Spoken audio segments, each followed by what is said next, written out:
सुगंधा और उसकी सास कांता के बीच एक अजीब सी जंग रहती थी। ये जंग थी किचन में कौन ज्यादा अच्छा काम करेगा और घर के सदस्यों के दिल जीतेगा। और उनकी इस जंग में हमेशा कुर्बान होते थे उनके दोनों पति। कैसे? आइए देखते हैं इस किचन पॉलिटिक्स की कहानी में। एक दिन किचन में, माँ जी, आज मैं बना रही हूँ मेथी की सब्जी। इस खाने से घर वालों के पेट की सारी समस्या खत्म हो जाएगी। और मैं बना रही हूँ तड़के वाली छाछ, जिसे पीते ही गैस की समस्या कभी नहीं होगी। दोनों अपने अपने खाने को लेकर टेबल पर पहुंच जाती हैं। तभी सुगंधा के ससुर उसकी बनाई सब्जी की तारीफ कर देते हैं। अरे वाह, मेथी की सब्जी भी बनी है, बड़ी ही स्वादिष्ट है। वाह बहू वाह। अरे बहू, लेकिन इसमें इतनी सारी मेथी बर्बाद करने की क्या जरूरत थी? देखिए माँ जी, ये तो वो मेथी है जो आप रात में भिगोकर सुबह उसका पानी पीती हैं, और जो मेथी फेंक देती हैं उसी से मैंने ये सब्जी बनाई है। अरे वाह बहू, तुमने तो बड़ा ही समझदारी का काम किया। बस अब क्या था, कांता जी का तो मानो ये सुनकर खून ही सूख गया। वो फैसला कर लेती है कि किसी भी तरह वो अपने खाने की तारीफ लेकर ही रहेगी और सुगंधा को किचन में उसकी कमियां गिनाएगी। कांता फ्रिज खोलकर देख रही होती है और फिर सुगंधा से कहती है, अरे बहू, ये क्या, पूरा फ्रिज गंदा पड़ा है। तभी वहां सुगंधा का पति आ जाता है। वो सुगंधा को डांट कर कहता है, सुगंधा, तुम्हें कितनी बार कह रखा है कि वायरस फैल रहा है, साफ सफाई का पूरा ख्याल रखना है, लेकिन तुम किचन में इतनी गंदगी रखोगी तो कैसे चलेगा। सुगंधा सास की तरफ देखती है जहां वो मुस्कुरा रही होती है। सुगंधा समझ जाती है कि सास ने उससे बदला लेने के लिए ये सब किया है। दोनों रात के खाने की तैयारी में लग जाती हैं। दोनों ना एक दूसरे की तरफ देखती हैं और ना ही एक दूसरे से बातें करती हैं।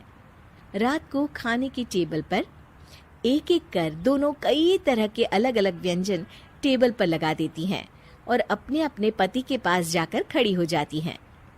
अरे खाइए जी खाइए, मैंने बड़ी मेहनत से बनाया है। प्लेट में वो खाना डालती हैं। सुगंधा भी दोनों की प्लेट में खाना डालते हुए कहती है, बड़ी ही मेहनत लगी है इस खाने को बनाने में। हाँ, दोनों को ना चाहते हुए भी सारा खाना खाना पड़ता है। कहीं दही तो कहीं मलाई तो कहीं मसाला। और इन सब के बाद दोनों बड़ी ही मुश्किल से अपने कमरे में सोने जाते हैं। लेकिन अगली सुबह सुगंधा का पति चिल्ला रहा होता है, हाय रे, हाय मेरा तो पेट खराब हो गया, हाय माँ बहुत दर्द हो रहा है। तो वहीं कांता के कमरे से भी कुछ ऐसी ही आवाज आने लगती है। हे भगवान, इस सास बहू की लड़ाई हमारी जान लेकर रहेगी। जाओ कोई डॉक्टर को बुला कर लाओ। डॉक्टर आते हैं। दोनों को देखकर कांता और सुगंधा से कहती हैं, देखिए, आप दोनों इन्हें खाने में हल्का ही दीजिएगा। हो सके तो रात का खाना जल्दी खाया करे और वॉक किया करे। इतना कहकर डॉक्टर वहां से चले जाते हैं। जिसके बाद एक बार फिर से दोनों बहुएं किचन में जाती हैं और खाना बनाने में लग जाती हैं। रात में खाने के टेबल पर दोनों एक बार फिर से खाना लगाने लगती है। पापा जी, मैंने ये पतली मूंग की दाल की खिचड़ी के साथ ये पापड़ और पुदीने की चटनी भी बनाई है। अरे बहू, अभी अभी बेचारे पेट की बीमारी से गुजरे हैं, इतना भारी खाना तो डॉक्टर ने भी मना किया है ना। देखिए, मैंने आप दोनों के लिए सूप बनाया है।